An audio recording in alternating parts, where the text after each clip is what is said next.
আমরা আমাদের নেত্রীর জন্য দোয়া চাই এবং সবার কাছে সে অনেক অসুস্থ এবং সুস্থতা কামনার জন্য সবাই দোয়া করবেন।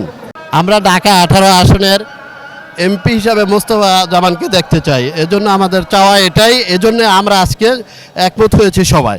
এ বিষয়ে সিদ্ধান্ত নেবে তারেক রহমান। এই বিষয়ে তো মতামত নেওয়ার মতো ক্ষমতা আমাদের নাই, সেটা তারেক রহমান জানে এবং তারেক রহমান এই সিদ্ধান্ত যা হয় সেটাই হবে। আমরা ঢাকার 18 আসনে দানিশির যাকে দিবে তার সাথেই আমরা আছি এবং তিনি সৎ এবং তিনি তার কাজ পরিচ্ছন্ন রাজনীতিবিদ এবং সে জনগণের খুব কাছের লোক, সে জনগণের সাথে খুব দ্রুত মিশতে পারে এবং কাজ করতে পারে, দেশে অনেক উন্নয়ন করছে আগে বিএনপি থাকা অবস্থায়, এজন্য আমরা তাকেই চাচ্ছি।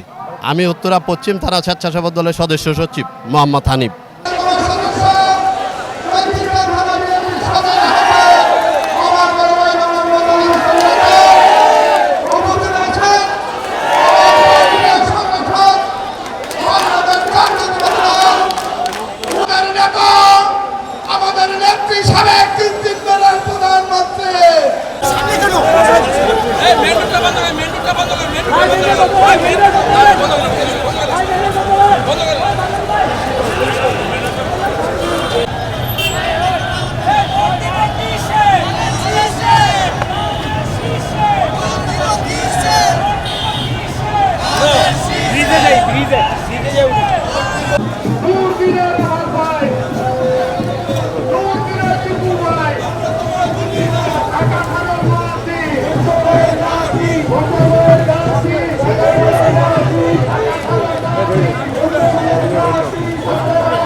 Thank you.